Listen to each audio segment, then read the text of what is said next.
Hello, everyone. This is going to be an exciting day today because today I'm going to be interviewing the great and legendary panpsychist Dr. Philip Goff. And I'm going to be here with Dr. Jason Thibodeau, who's our member at large for Internet Infidels. He's written many scholarly works that have been accepted for publication by them. And I'm here with the executive director, DMCA agent, and editor-in-chief of Internet Infidels, Keith Augustine. And he also has some works published with them as well. I have a piece on the origin of evil that was accepted for publication by them. It covers theistic hard determinism. It's called The Origin of Evil. It's available online. And we're going to begin with the first question for Dr. Philip Goff. Alrighty. So, Thomas Can I Nagel throw out? famously. What's that? Oh, sorry. Can I throw out something before your questions? Yeah, go ahead. Go ahead. Because I think they're more. This is more an explanatory question. I was thinking for Philip, right? Because Sure, this go is ahead. something I shared with you. I don't think I shared with you. All right. So Dirk Pereboom on this in the Stanford Encyclopedia of Philosophy summarized Russellian monism as basically three positions. And I see your position as being like a fourth edition, why to go in a certain direction, a panpsychist direction. So I was wondering if you would give like maybe one or two arguments for the reasons you think the best arguments for each of those positions. So the first one would be one, structuralism about physics, two, realism about quiddities, and three, quidism about consciousness, and then theoretically fourth, why would you take that in a panpsychist direction rather than what Chalmers calls a pan-protopsychist direction, where you combine something but the elementary parts aren't themselves experiential or conscious in any way. Okay, thanks, Keith. Well, there's a lot of questions packed in there, I think, and thanks, Edward and Jason, for having me on. Looking forward to this, and thanks for getting up early, some of you. Yeah, so I think I would say Russellian monism is a general sort of family of theories, and one way of dividing them up is in terms of panpsychist or pan-protopsychist forms. I mean, maybe I could just start with I think that the fundamental motivation for all of this is the what's sometimes called the hard problem of consciousness. I prefer to use the traditional philosophical term, the mind-body problem. But for a long time now, we've been trying to explain consciousness in terms of purely physical processes in the brain. And we've got, in my view, precisely nowhere with that. Moreover, I think there are some pretty good philosophical arguments that maybe we could get into that that simply can't be done. The very project is kind of incoherent. So what the panpsychist does is turns that explanatory project on its head. So rather than starting with physical processes, ultimately understood through physics, and trying to get consciousness out of that, you start with consciousness and try and get physics out of underlying facts about consciousness. And I would argue, because of these Russellian insights connected to Russellian monism, that turns out to be pretty easy to do, because it looks like this is where the structuralism comes in. The story we get from physics looks to be purely mathematical structure. Basically, physics is a load of equations. We could go into that in more detail if you like, but I'll just give you a sort of overview of the motivation. So in a sense, what I think Russell's great insight in the 1920s in his book, The Analysis of Matter, was actually, because physics is purely mathematical, it's not really telling us that much about reality. It's just telling us its mathematical structure. And so fundamental reality could be anything. As long as you've got the right mathematical structure, you can get physics out of that. So the panpsychist exploits this and says, well, what we propose is going on at the fundamental level are networks of very simple conscious entities interacting in certain simple, predictable ways. Through their interactions, realizing certain patterns, certain mathematical structures. And then the thought is those mathematical structures just are what we call physics. So you get physics out of underlying facts about consciousness. So that's the motivation. I'll try and tie up some of the loose ends from those questions because there were a lot in those questions. But that's the basic motivation. I would argue you can't get consciousness out of physics, but you can get physics out of consciousness in the way I just described. So that looks to be the more plausible solution to the mind-body problem. So what were the other questions? Structuralism about physics. Well, I mean, I think it's I would say it's pretty broadly agreed among philosophers of science that the vocabulary of physics is purely structural in the sense of involving not just mathematical notions, but also maybe some causal notions, like the notion of a law of nature. If you have any other thoughts about, I guess, if you're skeptical of structuralism in physics, maybe you could suggest. I'll just tie up the other loose ends, but maybe some of the concepts that you think are in physics that aren't purely structural. But that would be that. Just second thing was quidditism. Like, is there anything that goes beyond structure? I mean, I think there are good arguments going back to Russell that there is that there must be something more than structure. But I'd be prepared to just set that on one side because they're tricky. We could get into them if you like, but they're tricky arguments to have. I don't think we need them to motivate the position, because we can just say, well, we need to account for consciousness. We've got these two explanatory projects, getting consciousness out of physics, getting physics out of consciousness. And I would just argue the first can't be done. The latter is very easily done. So I don't think I need to independently defend quidditism to motivate my view. Final question, why panpsychism as opposed to panprotopsychism? I mean, actually, I'm very much open to both of these, and I see them as part of a family of views. You know, in my popular work, I do ultimately defend panpsychism, but I'm also very open to both of these. But I think the problem with panprotopsychism is there's more often than not, there's no positive proposal about what this proto-consciousness is. It's defined sort of indirectly. It's like some stuff we don't know about that somehow makes consciousness. Well, what is it? Whereas the panpsychist, instead of postulating something we know not what, as John Locke called it, just postulates the stuff we know about. I mean, here's another way of putting it. I think the only thing, we have direct access to is the reality of consciousness. If we can account for everything we need to account for, such as the facts of physics, in terms of consciousness that we already know to exist, then that seems to be the most parsimonious view. We know that consciousness exists. If we can account for everything without going beyond consciousness, then that looks like a really simple, elegant, parsimonious view. Okay, I hope that answers all those questions, Keith. Awesome. Alrighty, and I'll put in a quick question, and then I'll let Jason and Keith ask questions if they'd like, since they're familiar with your work and are more philosophical more than I am. I think Keith Augustine actually got his master's in philosophy, and so did Dr. Jason Thibodeau, so you'll have a good conversation with him. Alrighty, so this is a criticism from Dr. Massimo Figliuchi, who I've already interviewed before, who has a doctorate in genetics, PhD in biology, and another PhD in the philosophy of science. And he said that Philip Goff, quote, makes claims about the nature of reality, but does not have the empirical evidence to back up those claims. If you point that out, they'll accuse you of reductionism, scientism, or some other horrible ism, even though I'm pretty sure they conduct their daily lives on the basis of the empirical evidence. And Massimo also pointed me out to one of his works where he says, first, the panpsychist has to come up with a good argument for why there should be anything to say about electrons, quarks, etc., above and beyond their physical properties. The search for essences, which is what Goff is talking about, should have ended sometime during the Middle Ages with the demise of the scholastics. Second, even if we entertain the possibility that particles have essences, then we need to be told what such essences would look like and how we could discover them. Last but not least, the panpsychist would still have to come up with a positive reason for why the essence of particles is consciousness.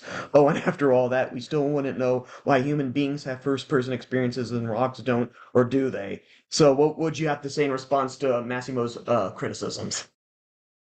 Thanks, Edward. Yeah, I like Massimo a lot, and I enjoy his robust challenges. And people don't know oh, what's that? Sorry. Oh, sorry. I thought someone said something.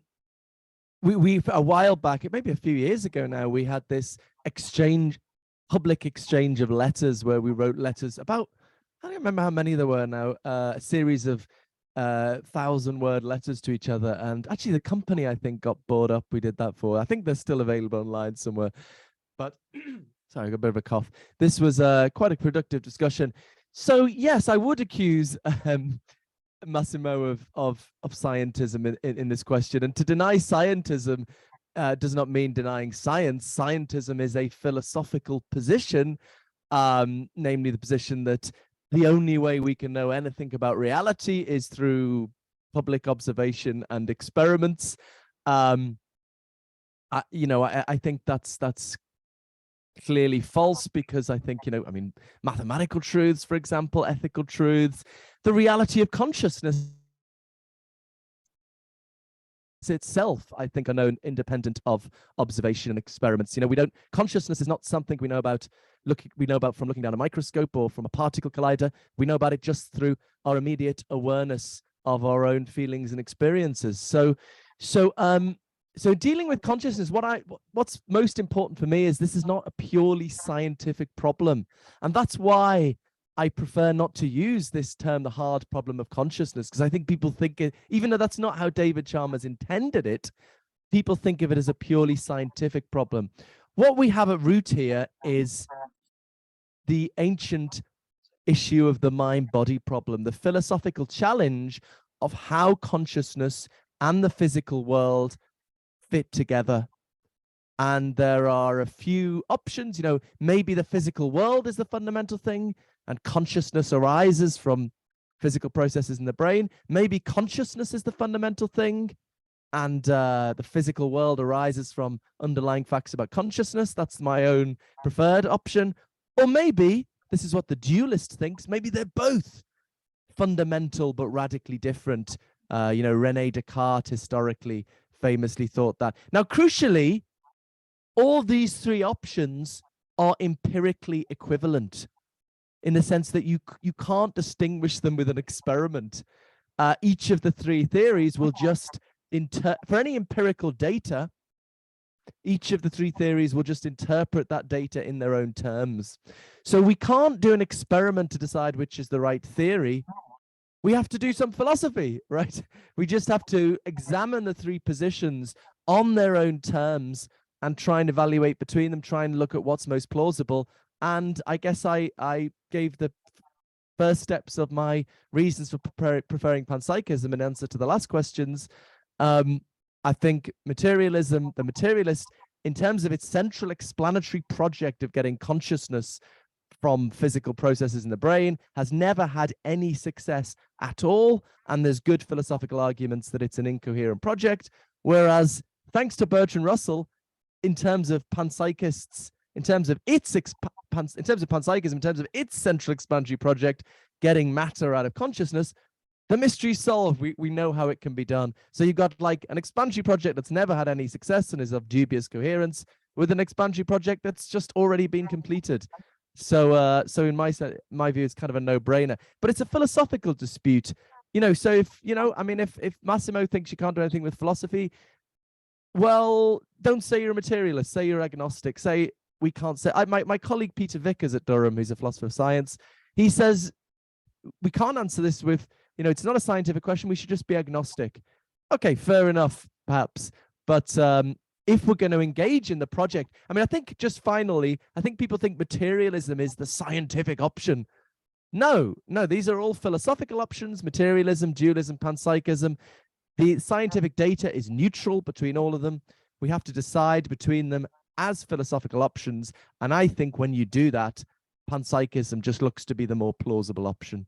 So yeah. Awesome, thank you. And then just one quick follow-up, and I thought of this question because it'll be good for our lay audience who might not be too familiar with your work.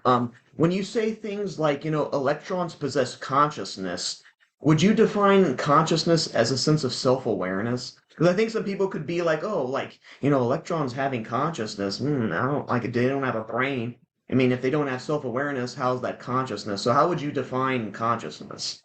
Yeah, thanks, Edouard. That is a really good point. So by consciousness, this is a very ambiguous word.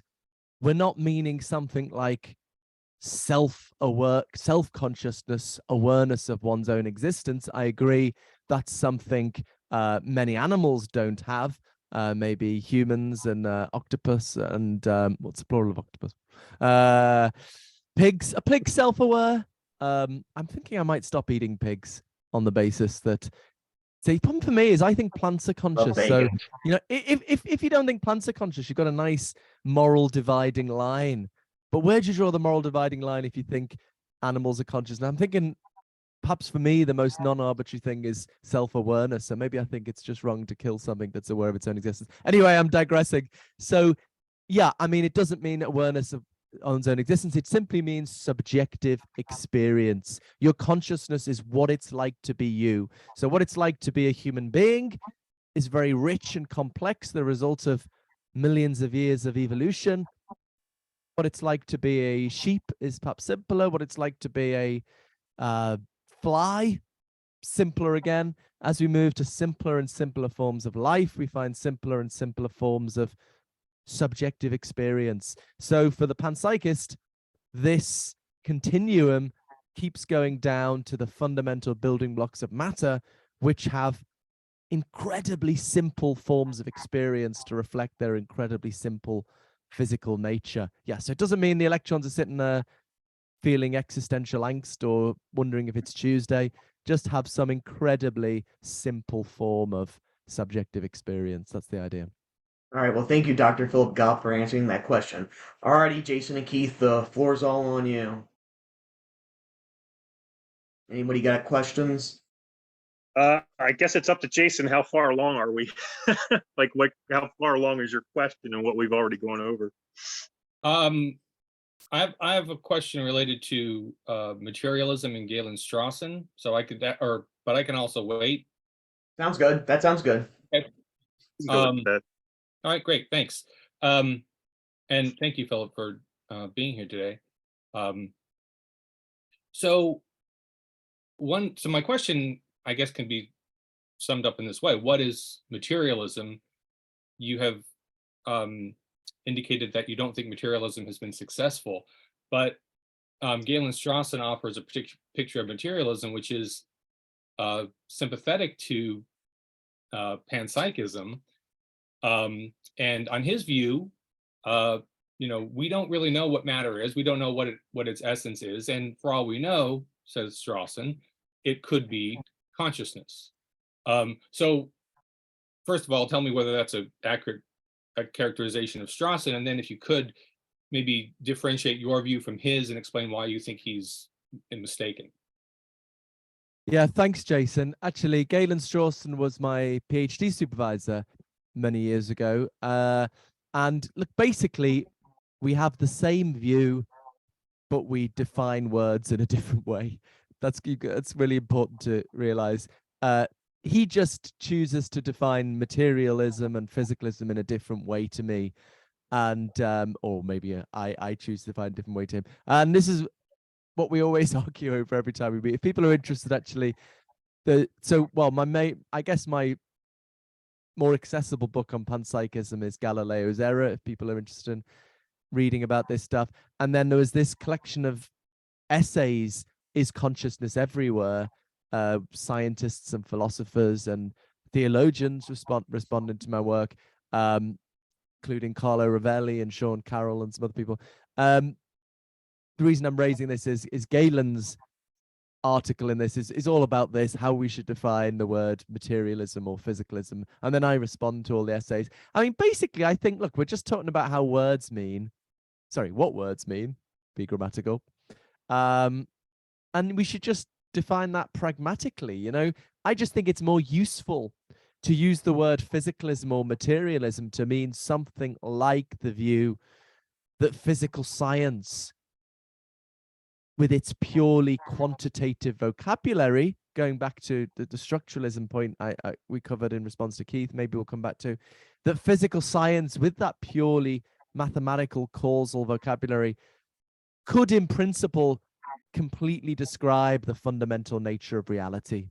We're not there yet. Obviously, physics is not complete, but the thought is, for the physicalist, as I call them, what I mean by the word physicalist or materialist, that is their view. And I think that fits with, I think what's in the public mind. Public, have this idea that physicists are on their way to telling us the complete story of the fundamental nature of reality. I just think it's useful. Then we could get the positions lined up, and we can have the debate about whether you can get consciousness out of that or not. Whereas Galen just uses the word materialism in a much more liberal way. So he just, by matter, he says he defines matter by just pointing at it. It's like this stuff, the stuff in brains, the stuff in rocks. It's this stuff. So he's a panpsychist. So he says he's a materialist because matter turns out, as you said, Jason, to be have a consciousness involving essence. So but he's not a physicalist in my sense, or a materialist in my sense, because he would agree with me.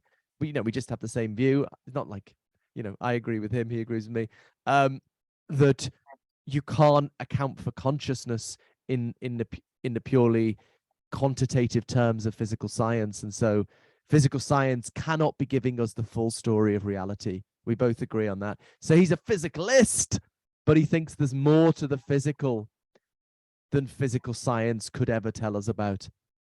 Important as physical science is, it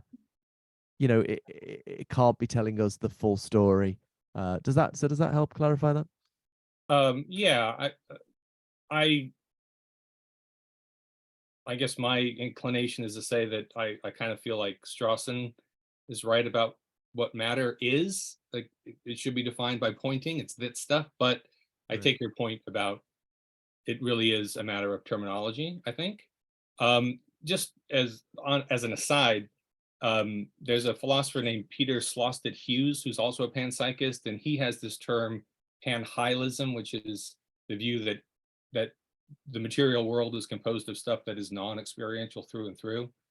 And I think that is essentially what you mean by physicalism.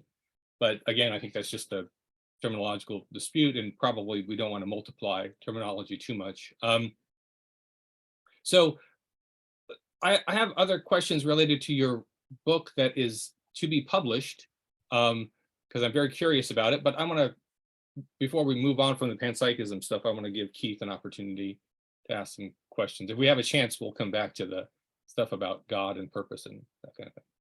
Just you mentioned Peter, just briefly, you mentioned Peter. We did a talk together recently for the Oxford Psychedelic Society, which is online somewhere if people are interested in that. Yeah, I can see that. Someone reminded me recently, actually, in my academic book, Consciousness and Fundamental Reality, I used the word materialism in this more liberal way and physicalism in this narrower way. I'd forgotten about that, but yeah,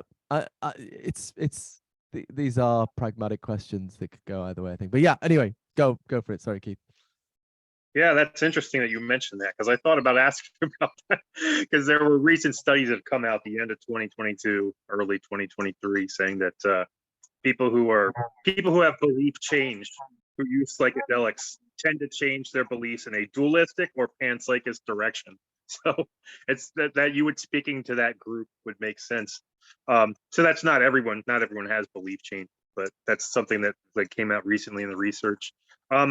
To bring it back a little bit to what Jason was bringing up, so you said you basically have the same position as Strawson, which I sort of think of as being Russellian monism. He just uses a different word for it. And I'm kind of starting from like Chalmers's way of framing things, like you said, the hard problem of consciousness. I know Strawson's done separate work on that.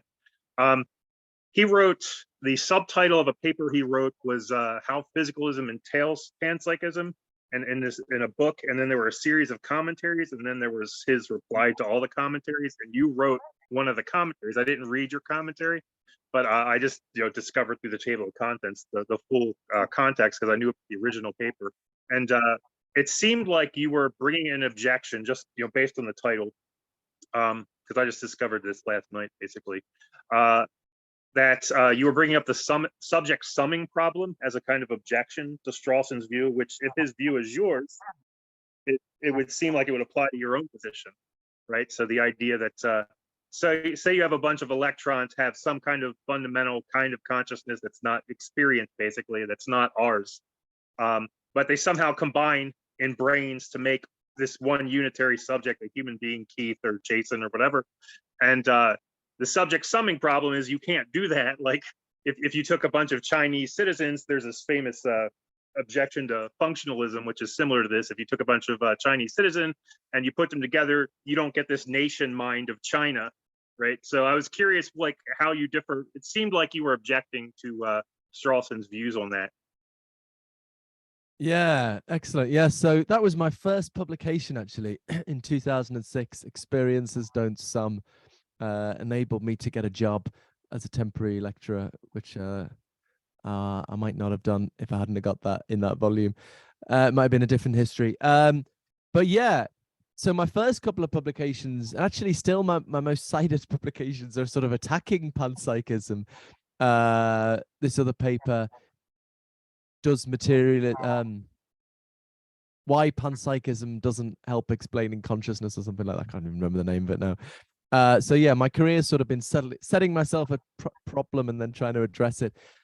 So yeah, this is what's become known as the combination problem, I guess, generally seen as the biggest challenge to panpsychism, and certainly where the energy of the contemporary panpsychist research community is, I hope you can't hear my child screaming in the background. Starting with, okay, all right, so we have these conscious particles. How do they combine together to make a system with its own unified conscious experience? And broadly speaking, there are two ways of trying to address this. There's a more reductionist approach that says kind of really all that exists are conscious particles, and what we call Keith's mind is just a complex combination of conscious particles. So Luke Roelofs, very good panpsychist philosopher, who's in his book Combining Minds, has really tried to make sense of this totally reductionist picture. And I guess that's what I was aiming at in Experiences Don't Sum and my other anti-panpsychist early papers. But there's another kind of non-reductionist approach where you just say, no, Keith's mind is brought into being by the conscious particles, but it's something that's novel and irreducible in its own right, just as my parents brought me into being, but I'm distinct from and separate from my parents. And I guess I'm these days more sympathetic to the non-reductionist approach. So I would probably just say we just have to postulate basic combinatorial capacities to the particles that kick in certain circumstances and bring about a unified conscious system. And it would be an empirical question, we're looking to neuroscience to work out when that happens.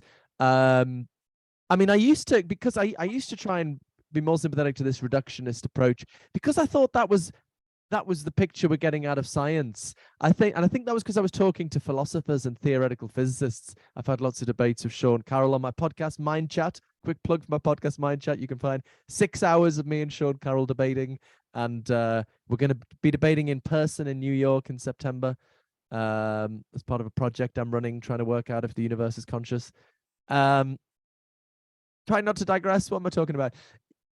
Yeah, so I think theoretical physicists and philosophers tend to have this very reductionist picture that everything's really reducible to the equations of physics. But actually, the more I've taught, this is what I talk about in my new book, the more I've talked to different kinds of scientists, I've got a very different picture. If you talk, for example, to condensed matter physicists as opposed to sort of fundamental physicists, many of them, including a couple of Nobel Prize winners, are just pretty convinced their research shows us that even certain systems in physics are not reducible to fundamental physics. So I'm just not convinced science is giving us this very reductionist story. And if it's not, then we can just get around this combination problem by just postulating fundamental combinatorial capacities. And you might think, well, why be a panpsychist in that case? And then I think panpsychism earns its worth, earns its value through the reduction of the physical world to facts about consciousness. If it can also reduce biological consciousness, brilliant, that would be a bonus. But even if it can't, I still think it's a very attractive theory because of its ability to reduce facts about matter to facts about consciousness. And actually, well, people might be interested, very finally, my most recent paper, which is called How Exactly Panpsychism Explains Consciousness, which is sort of reply to that early skeptical paper from 20 years ago, is a sort of hybrid of the reductionist and non-reductionist options that I explore as well. So, but I won't go into that right now. Alrighty, thank you, Dr. Philip Goff, for answering that question. And before Jason comments, I have a quick question of my own. Are you a hard determinist compatibilist by chance? Hard Do you believe that- determinist. Yeah, do you believe that everything is determined? I'm somewhat agnostic. I do talk about this in my new book as well, actually. I guess I'm skeptical that we have either scientific or philosophical reasons to reject libertarian free will, strong free will.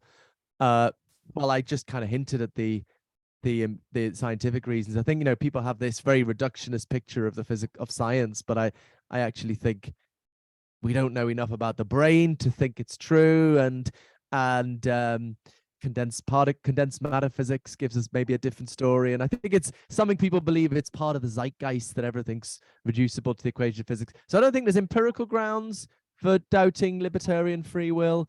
I don't buy the philosophical arguments that it's incoherent. But nonetheless, its existence is not as certain as like the reality of consciousness. It's, I'm open to the possibility much more open to the possibility that free will is an illusion than that consciousness is. But I in the absence of any reason not to believe in, so I'm not really a compatibilist. I would either be a strong realist about free will or a hard determinist of the sort of Sam Harris variety. If you people know that. So if everything's determined, you don't think people. If people are determined, you don't think they would be culpable. That's what you're saying.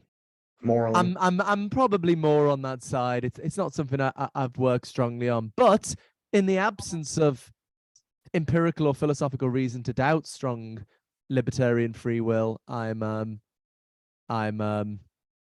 tentatively believe in it. Okay. I have a quick comment on that too.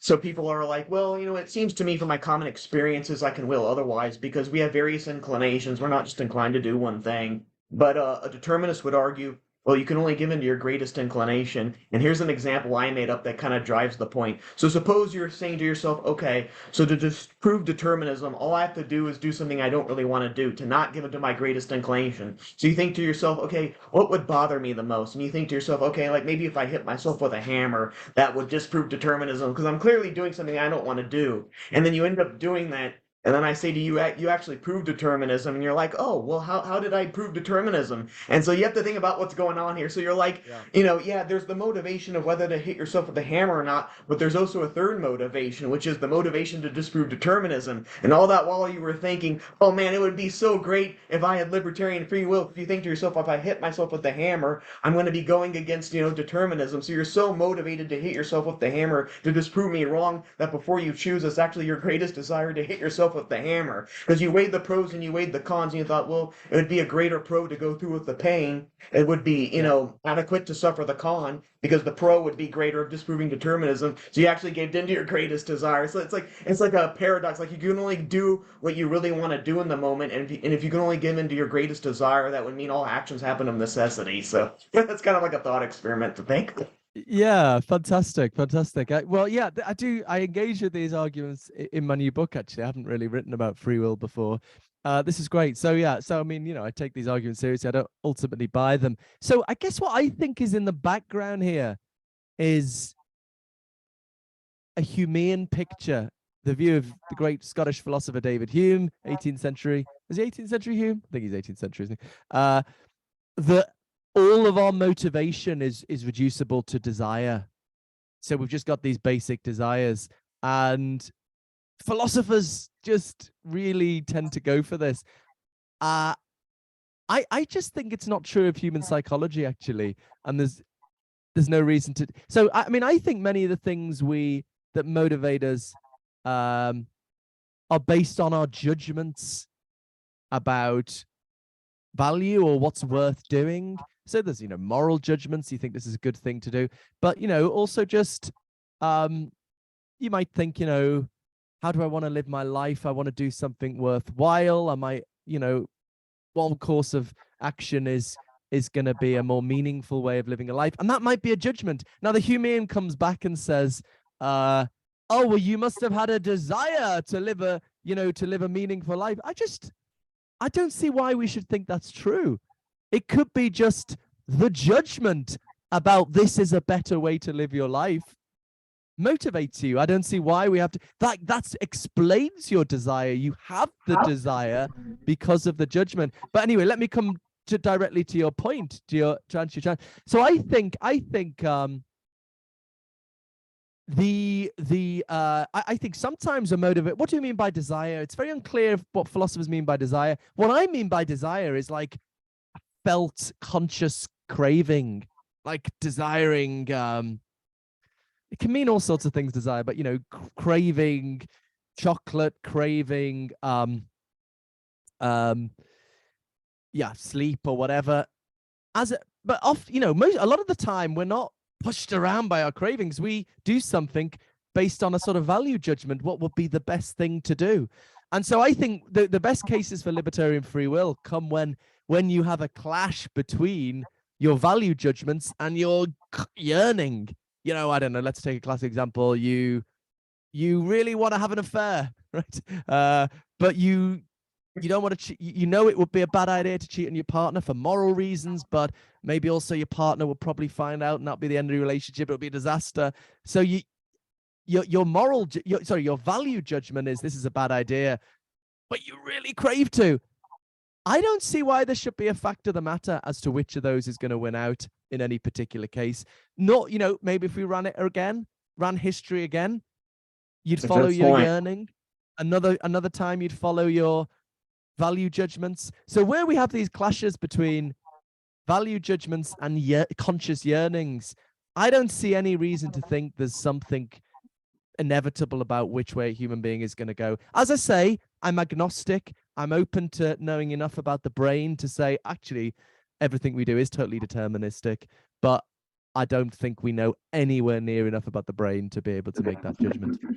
Awesome. Thank you for that answer. All right, Jason, if you had a question, you can go ahead and ask it. Thanks, Ed.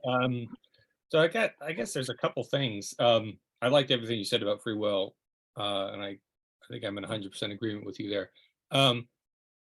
So one question concerns Cosmo panpsychism. The subject summing problem on Cosmo panpsychism, I don't think arises. I mean, you might think subjects don't sum, but they can divide, right? Or maybe it's easier to think about a single subject that divides into little individual or a bunch of multiple subjects. So maybe say something about that. Am I thinking about that right? Or is there a reason to reject Cosmos panpsychism regardless?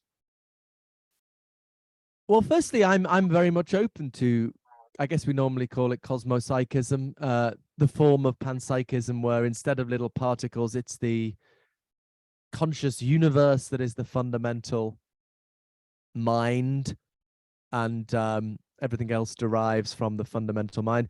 And so I tend to talk about panpsychism in the first instance in terms of particles, but that's just because it's sort of easier to explain. I'm also very much open to cosmopsychism, and it's many theoretical physicists tend to think the fundamental building blocks of reality are not particles, but universe-wide fields, and particles are sort of local excitations in those fields. So that works, fits much better with that. That would tend to lead in a cosmopsychist direction if you combine it with panpsychism. And my new paper I referred to, why how exactly does panpsychism help explain consciousness, also ends up being a form of cosmopsychism, more because of worries about, I mean, the combination problem can take a lot of forms, and worries about how you get the structure of human consciousness out of the structure at the fundamental level. So if you just got these little particles, these little pinpricks of consciousness, it's hard to see how you get the structure of the human mind out of that. But if you have a sort of a unified field, I have this idea that what happens when a non-cosmic mind forms, it sort of thins out the structure that already exists in the fundamental fields. So in terms of the structure, I think it's easier. A lot of philosophers do press the point you were just pressing, I think, if I understood you rightly, that maybe the basic combination problem is easier with cosmopsychism. I don't myself buy that. I don't see why. There seems like some kind of difficult explanatory gap of how you get from arrangements of particles to a unified conscious system formed of those particles, but there seems to be the same explanatory gap from, how do you get a unified conscious mind to little conscious minds nested within it.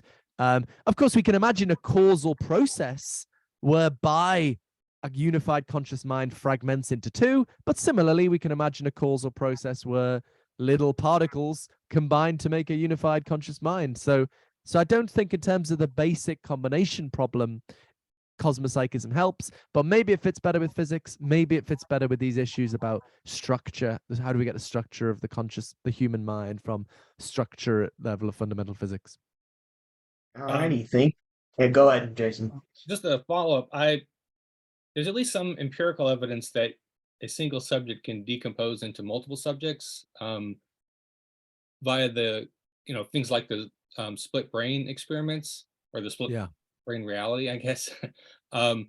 So, I don't know, maybe just briefly describe that. You have patients who their corpus callosum has been cut, and there's empirical evidence that they have distinct centers of consciousness in some instances. And so there's part of the brain which is aware of something that the other part is not. And one way to account for that is to say that there's two subjects within a single brain, at least in certain cases of their conscious experience. So, I'm not sure what to say about that in relation to cosmopsychism, but it's at least something that suggests that that dividing a single subject into multiple is problematic, is constructing a larger one from individual ones. But yeah, that's really interesting. That might be really interesting to try and defend cosmopsychism over micropsychism, I guess, is the other particle-based view on empirical grounds. I guess I would say, I mentioned Luke Roloff's in his book. He uses split brain cases, and I talk about this in my book Galileo's Error as a reason, an empirical reason to think there must be combination. There must be mental combination, even if we struggle to make sense of it. I'm not sure. I think it favors cosmopsychism over micropsychism because, so we've got things decombining, but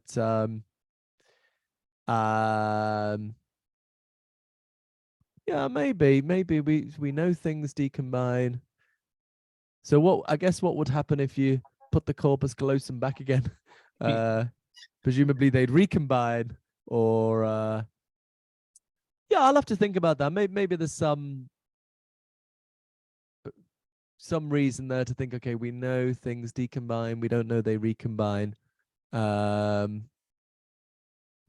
that could be sort of one consideration, but there are lots of different considerations to bring to bear here. And I mean, as I say, I think the considerations probably push us towards cosmopsychism anyway, but yeah, that's an interesting thought. Maybe I'll think more about that. Awesome. Thank you for answering that question. And this is a comment, not a question. If you ever want to publish with us, feel free to submit your article or a peer-reviewed scholarly paper to Internet Infidels. We'll be more than happy to accept it. I just wanted to say that right now, but if I, ever forget about it. So, because I know your work's very nice, and we, enjoyed reading what you, wrote. So, if you ever want to submit to us, just let us know. Oh, thanks, Edward. So, what, you have a sort of journal or? Yeah, we'll see. So magazine we have a online. kiosk, which is like their papers, like they're like layperson topics. They're a little less Yeah. academic, and then we have the modern library, which features like academic subject matters. It can be dealing with, it could deal with panpsychism, it could deal with like God and morality. So if you ever want to submit to any one of those, just let us Hmm. know, and we'll publish for you. Oh, thank you very much. Thanks for the invitation. I'll bear that in mind. Alrighty. So Keith, do you have any other questions? Yeah, they tend to be philosophy of religion type things, but with Cosmo psychism, you're kind of getting into that. So when I think of like, I think more, if you think of like Eastern psychedelic mystical discussions, that sounds a lot like Cosmo psychism, right? So mind at large, I think, was from Aldous Huxley, right? The idea that we're all these individual egos that can dissolve. I think the motivation in the other direction has a lot to do with mental causation, right? So we want to integrate how it is that if you have an experience of the certain quality red sunset, how is it you're able to write that down, since that's a physical action? If you think of experience as something separate than what physics talks about, then I think Russellian monism is a good way to integrate mental causation into the rest of causation, essentially. But yeah, it seems like the cosmopsychism stuff would be like almost arguing for God, just in a kind of more Eastern way. I mean, I'm speaking in rough terms here. So that's just my initial thoughts on that. I mean, I think I would resist that a little bit. I think people might be interested. I think there's a kind of split in the panpsychist research community, maybe a little bit analogous to the split in the early psychoanalytic community. You have the followers of Jung who are into sort of collective unconscious and archetypes and sort of spiritual stuff. And then the followers of Freud saying, oh, that's all superstitious nonsense. We need to be making this a real science. And so some panpsychists like David Chalmers, or he's sympathetic to panpsychism among other views. Luke Roloff's already mentioned, Angela Mendelevici, very secular reductionist atheist. Angela Mendelevici is a value nihilist. They just Luke's got a really interesting book on value naturalism. Actually, he's got a sort of consciousness-based form of value naturalism, which is very interesting. But anyway, these guys, they don't believe in any transcendent reality. They just believe in consciousness, pain, pleasure, seeing red, and they think materialism is inadequate for dealing with that. And so even in the cosmopsychist version, I defended cosmopsychism in my academic book, but it wasn't, it doesn't mean the universe is anything like God, or it doesn't mean it's an intelligent agent. It's just going to be, I say in the book, it's just some meaningless mess. It's a complicated consciousness because the universe is very complicated, but it's just going to be some meaningless mess. It doesn't have the kind of consciousness we have that's the result of millions of years of natural selection. However, I will concede that, if for independent reasons you have certain spiritual convictions or convictions that go beyond sort of bare naturalism, then maybe panpsychism is more consonant to those convictions. So Heda Hassan Merk, Miri al-Bahari, Itai Shani, myself a little bit, probably a little bit more in the sort of spiritual friendly direction. And, my new book is sort of arguing for cosmic teleology, which I guess, but so I say cosmos, and then in the new book I do take cosmopsychism in that direction, on the basis, for example, of trying to explain cosmological fine-tuning. So if you just stick in with consciousness, even if you have cosmopsychism, I would resist that that's anything spiritual, but one might clearly take it in a spiritual direction. Okay, doesn't the fine-tuning Say again, sorry, Keith? Doesn't the fine-tuning argument kind of do that? You said technically it's not necessarily an agent, but a fine-tuner seems to know what he's doing, like he has attention, right?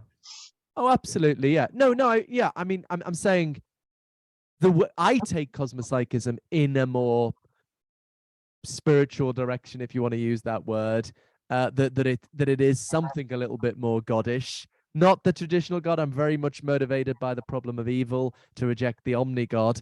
But yeah, something more goddish. I'm just saying that other panpsychists, Luke, Angela, David Chalmers, to the extent that they're sympathetic to cosmopsychism, it wouldn't be anything godlike. Right. That's all I was saying. I agree with that. I just think philosophers of mind come at it from given that materialism can't explain things, how close can we come to materialism adding a little bit more? I mean, even what was it, Jaegwon Kim said, you know, some Yeah. physicalism or something near enough. Remember, like that was his motivation. So Yeah, so a lot of Luke and Angela are like, yeah, very close to physicalism. You know, it's a middle way, isn't it? Actually, Luke said to me, I think in the paper he wrote in that volume, Is Consciousness Everywhere, he'd be a materialist before he was a dualist. I think I'd be a dualist before I was a materialist. So I'm a bit more on the fruity far outside, but hopefully still rigorous argument, evidence-based philosophy. Alrighty, thank you for that comment, Dr. Philip Goff. And we're kind of getting near the end, so I guess we'll just do final questions and then conclusions, and I will let you promote yourself more, Dr. Philip Goff, as promised. So I guess we'll hand it back to Jason. Do you have any final questions you'd like to ask? Well, it might be too big. I'm very curious about your new book. I read. Yeah. Go on, the we description- could go over a little bit. I read the description on your website. I guess before you had written that description, you said something about you were trying to, I don't remember how you put it, thread the needle between God and atheism or something like that. So I'm curious. So you mentioned the problem of fine tuning, and you also mentioned the psychophysical harmony, and as two issues that you think atheism has a hard time dealing with. But you also talk about purpose. So I guess I'm most interested in what you have to say with respect to purpose. I mean, so I'm really just giving you an opportunity to talk about the book and try to, you know, put something interesting together, and maybe I'll have follow-up questions. Yeah, so this is coming out in November. Why subtitle The Purpose of the Universe, coming out with Oxford University Press, but as a book aimed at a general audience. So my first book was an academic book. The second one was aimed at general audience. This is trying to do both, actually. So each chapter has a more accessible bit and then a digging deeper bit. So probably it's going to please nobody, but anyway. So basically, yeah, I mean, everyone always thinks you have to fit into one of these two camps. The omni-god, or traditional theism, or traditional atheism. And I've just come to find both of these views have big problems. I agree with atheists that traditional theists can't explain evil, suffering, perhaps the immensity of the universe. So I think there's big problems there. But I also think traditional atheism can't explain cosmological fine-tuning. I sort of think as a society we're a bit in denial about fine-tuning because it doesn't fit with the picture of science we got used to, perhaps a little bit like in the 16th century when we first started getting evidence that the earth wasn't in the center of the universe, and people struggled to handle that because it didn't fit with the picture of reality they were used to. And now we look back and scoff and think, oh, stupid religious people. But I think every generation absorbs a worldview that they can't see beyond, and you get laughed at if you move beyond it. So yeah, I'm trying to form. So I think the fine tuning and psychophysical harmony is a bit more complicated to get into, but I think these are evidence for some kind of goal directedness at the fundamental level of reality. The fine tuning, for example, some kind of goal directedness towards life in the early moments of the universe. Most people trying to make sense of that go for the omni-god. I think the omni-god's no good. So I'm ruling out both those options and I explore three middle way options. So one, non-standard designers, maybe a bad god, an amoral god, a god of limited power is my one position I quite like. You know, maybe God's made the best universe she can. You know, she'd like to make a better one, and she's like, I know this is going to cause so much horrible suffering, but it's the best I can do. Or the simulation hypothesis. Okay, so they're non-standard designers. Or something Thomas Nagel defended in 2012 in his book Mind and Cosmos, teleological laws. So there's not a kind of mind behind things, but there's just laws with purposes built into them. That's the second view I explore. And the third option, cosmopsychism, that the universe itself is a conscious mind with certain goals. So I just explore those three options and then discuss, the implications for human existence. And the meaning of life and so on, and politics. I managed to cram some politics on. I tried to put some politics in Galileo's Error, and the publisher made me take it out. I've managed to get some politics in here, but it's probably turn half the audience off. But yes, yeah. Anyway, that's the basic idea. Okay, so I'm curious about the connection to meaning in life. So let me maybe try to run a position and object in your response. So one position might be that to find fulfillment or meaning in life is to align oneself to some larger purpose. And I think that this is true in traditional theism, where one tries to align what they do in their lives with the purpose of the creator. But there's a problem here, which we can maybe get at when we imagine that the creator has an evil purpose.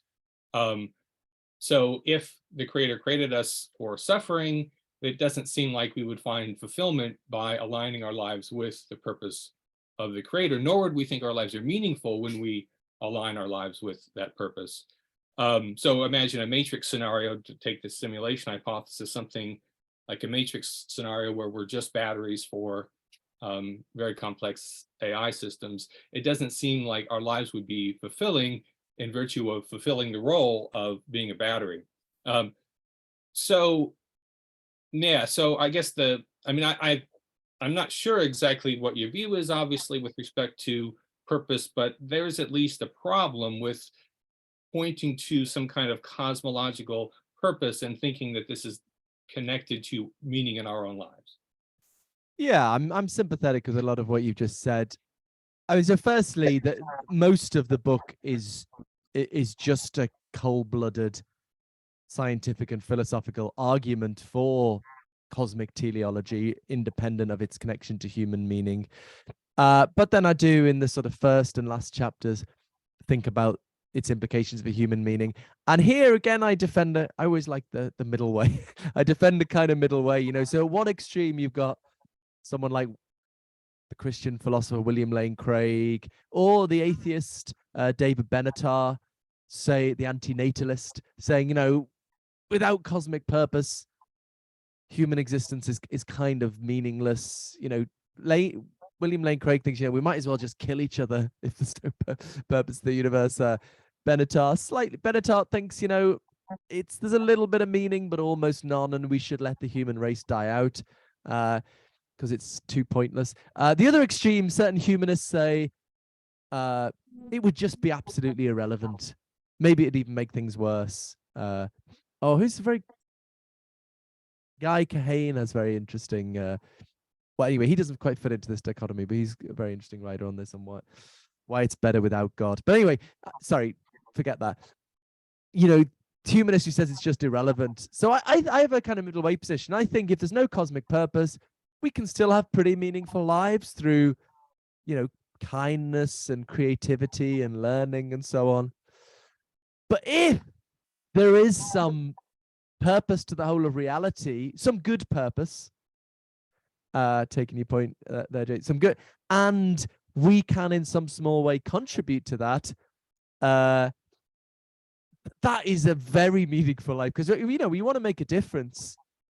If you can make a difference to the whole of the good purposes of the whole of reality, that's about as big a difference as you can hope to make. So that involves going like sort of hoping beyond even what I take myself to argue for in the book, right? Because I argue some kind of, but we don't know if it's a good, but we don't know if like what we're doing is helpful towards the next stage of cosmic evolution or whatever. But I also think I agree with William James that it can be rational to hope beyond the evidence. You only live once. If that allows you to have a sense of meaning, living in hope that you can in some way. So suppose, you do believe in this cosmic purpose and you choose to live in hope that it's a good purpose and the good you do can in some way contribute to it. I suggest that can be a very meaningful way of living life.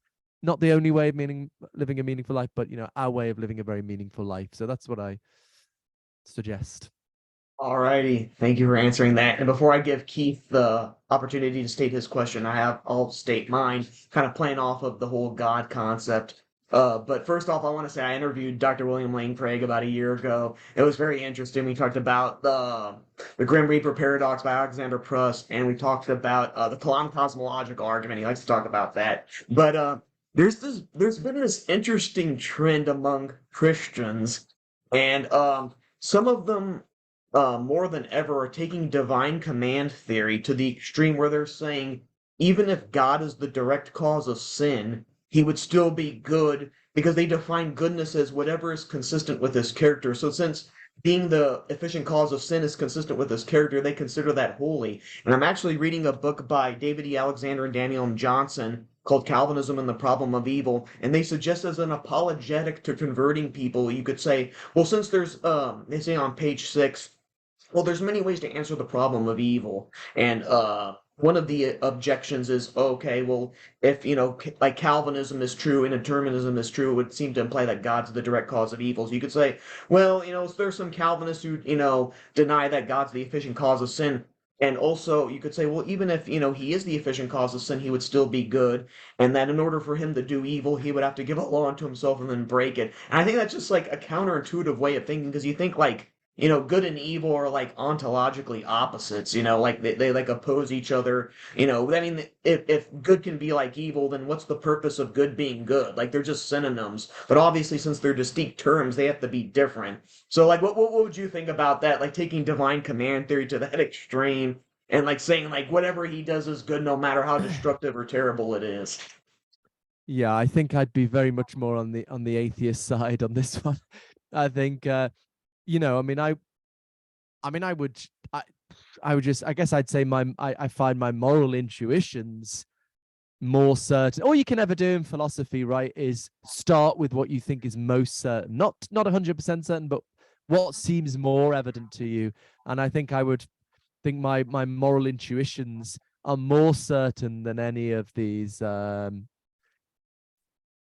particular views of God or whatever. So if some theory of God ends up thinking, something that looks obviously like evil is, oh, it turns out it's good, I would say my moral intuitions trump that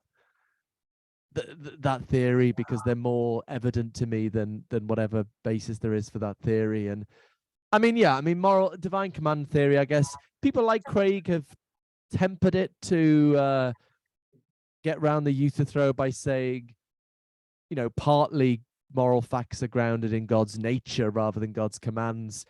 I guess at that stage, I would just say I don't see why you shouldn't just be a Platonist. I mean, Craig says things like, well, to get obligations, we need commands. I don't see that. I just think of obligations as, what you have overwhelming reason to do or something. Exactly, that's how I think. Yeah. So, yeah. I mean, there are more interesting moral arguments. I mean, I really like Dustin Crummett, who's, argued for God on the basis of psychophysical harmony, and a much more liberal Christian, not anti-gay and a socialist for what it's worth, and written about the suffering of insects and the problem of evil recently. But where was I going with this? Oh yeah, these issues with knowledge. How do we moral knowledge, right? How do we there is a big mystery there about how so suppose you're a Platonist about value, how do we get to know about that? And he tries to get to God there. I don't buy it ultimately, but there's at least a more promising line of argument there. But yeah, divine command theory, I'd have to go. I can't imagine myself adopting that kind of view. Maybe I'll have some road to Damascus moment, but yeah, certain that like the motivation of the problem of evil has been a constant with me for a long time. So yeah. All righty. Thank you for answering that question. All right, Keith, the final question is for you. Fire away. Do you have time to do another one, or? Yeah, go on. Let's do one more. Okay, so you said that I'm kind of pushing it back. That's why I asked up to the first thing we asked about. You said that you're kind of agnostic between panpsychism and pan-proto-psychism. In other words, whether the fundamental elements coming from the micro level are themselves consciousness or build up into something conscious. I'm not really clear on what the difference would be between something being proto-phenomenal and phenomenal, because what you mean on that level, it's so obviously different from what it's like to be a bat, what it's like to be a human being. I mean, an electron isn't going to have experience in any sense like ours. So is there really a difference between those two views? I mean, so firstly, I didn't say I was agnostic. I said maybe I did use that word, but I mean, I'm open to both. I give more credence to panpsychism. I defend panpsychism, so more than 50%. But yeah, I'm open to panprotopsychism. More to panpsychism because I think it's just simpler. Why would you believe in some unknown proto-consciousness when you have no theoretical reason to do so? Anyway, but coming to your argument, I think it's a good argument. I think you could push it. I see the force of what you're saying. Having said that, let me try and resist. I suppose I think there is a general concept of subjective experience we have that is very flexible, and there doesn't seem to be any conceptual limit to how simple it could be, So, if we think do bed bugs have experience, is this something that it's like to be a bed bug? I think it doesn't seem like anything so simple that it rules out it's having subjective experience. So there's this very flexible concept, but when I'm saying particles have consciousness, I'm not saying nothing because I'm employing that very general concept. Just like, I guess shape is a very general concept. You have lots of different kinds of shape, but they're all shaped, very complicated shapes, very simple shapes. So I would say the reason I'm not a pan-protopsychist is because that the particles, whatever kind of consciousness they have, it falls under that general concept. So I think I'm not just saying nothing. And then that's a simpler view, because if you can have a view where there's only one general kind of property, then that looks to be the more parsimonious view. Go in that direction. So say again? So you're basically saying if it's experience all the way down, that might be fundamental to brute fact, but we have experience, so we already know that exists. Why not at the micro level, rather than have something build up and then you have like something else to explain how does it build up? Is that sort of what you're getting at? Yeah. Why believe in two kinds of property when you can believe in one? I mean, it could be that we can't fill in all the details of the panpsychist picture of things. As Nagel famously said, we don't even know what it's like to be a bat, never mind a particle. So maybe we can't fill in all the details. Nonetheless, if we can have a theory of reality where there's just this one general kind of property, I mean, a bit of jargon here, there's philosophers talk about determinables and determinates. So determinable is sort of the general property, like color, shape. Determinates are the specific instances, like red, square. So if we can have a theory of reality where there's just one, everything has just, there's only one general determinable in terms of properties, even if we don't know all the determinants, maybe we will. But even if we don't, if there's a theory of reality where there's just this one determinable property, that's it. I think that's a very simple theory of reality, and we'd need some motivation to go beyond that and be a dualist, for example, or a pan-protopsychist. Yeah, I'll defend you there a little bit. You have experience, right? So experience that if they're quiddities, that's one. Any others are just hypothetical, right? Yeah, that would be fundamentally my reason to be a quidditist. As I say, I think I like Russell's arguments. I've got this paper, it's in my academic book, but I've got this pop paper, Do Electrons Dream of Electric Sheep, which is the title the editor gave to it. It's LSE blog, I think, London School of Economics. Anyway, I try to give these arguments that a purely structural world is incoherent. But forget those arguments, even if they don't work out. I think I know my consciousness exists and it's not pure structure. Although, we could have an argument about that, why it can't be pure structure. Yeah, I remember David Armstrong, in a materialist theory of mind, he said early on that I would reluctantly become a dualist before I would deny that there's consciousness at all. So I kind of get that, like be an illusionist or a limitativist. So I kind of get that perspective. Like the one thing you know exists, if you go back to the Descartes, I think therefore I am type argument, is that there are at least experiences going on, and the physical world in the second is sort of secondary from that perspective. Like the one thing you know for sure is that there are experiences going on, and everything else is hypothetical. So I can see that starting point. Yeah, David Armstrong was cool. There's a picture of online somewhere of me kneeling at the foot of David Armstrong, asking him a question at some philosophy conference when I was a graduate student. He's passed away now. But yeah, that's for me. I think we need to get out of this scientific idea that Massimo goes for, that the only things we can know about reality from observation experiments. Observation experiments are really important, but there's this other thing we know. Consciousness exists just because of our immediate awareness of it. And as you say, that's more certain than any scientific experiment even. So, and I think that should be a fundamental data point in our inquiries about reality. So we need to take, yes, the data from observation experiments, but also the reality of consciousness, take both of those as data, and then come up with our theory of reality. And that's going to involve philosophy as well as science. You think about what empiricism originally meant. It means knowledge comes from experience. So observation is part of that, but so is introspection, right? So yeah, it's a bit weird to be doing we can only do science because we have conscious experience of the results. So be sort of ignoring consciousness, and well, yeah, I guess some people would say they're not ignoring consciousness. They've just got some very deflationary picture of it. So there's lots of positions we need to take seriously here, but yeah, that's my starting point at least.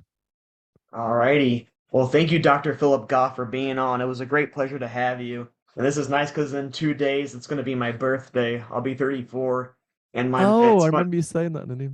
Yeah, happy birthday. Yeah. Yes, thank you very much. Thank you very much. Are you doing an Oh yeah, I'm gonna be doing something. I'm gonna be doing something special. My mom has planned to take me to this restaurant, and there's gonna be like a murder, a fake murder there. It's gonna be like a variety show, wow. and I have to be like Sherlock Holmes to figure out who did the murder. So I'm like really interested in how this is gonna play out. I hope the food's good. That sounds Yeah, amazing. all right. Oh, well, thank you very much, and thanks for doing this earlier because it's my wife's birthday yesterday, and we're going to see Gaz Coombs. Nice, singer nice. in Newcastle, and I've been listening to his entire back catalogue today, catching up on. One of the first gigs I saw, Supergrass, he was in when I was a teenager, but haven't listened to his solo stuff. Anyway, I'm rambling again, but thanks for doing this earlier for that purpose. And unfortunately, I'd love to chat more, but I probably should get through some admin before I have to go to this gig. All righty, and happy birthday, Mrs. Goff, if she ever watches this. All righty. And if anyone wants to argue more, I argue on Twitter all the time. Philip_Goff, Philip with one L, and I'm always trying to get more Twitter followers than my co-host of my podcast, Keith Frankish. He always seems to be a couple of thousand ahead of me. And Philip Goff Philosophy, my website, if anyone wants to read any more. You can argue with our co-founder. I'm going to update soon. Say again? I was going to say you can argue with our co-founder, Jeffrey J. Louder, because he's always on Twitter responding to people, mostly Frank Turek and conservative Christians, but he likes, philosophy too, so I'm sure y'all can have some good dialogue. All righty, well, thank you all for coming on, and in a couple of minutes, I will have this interview ready on my official YouTube channel, Freethinker Podcast. Thanks a lot, Edward and Jason and Keith. It's been really good fun. Thank you. It has been.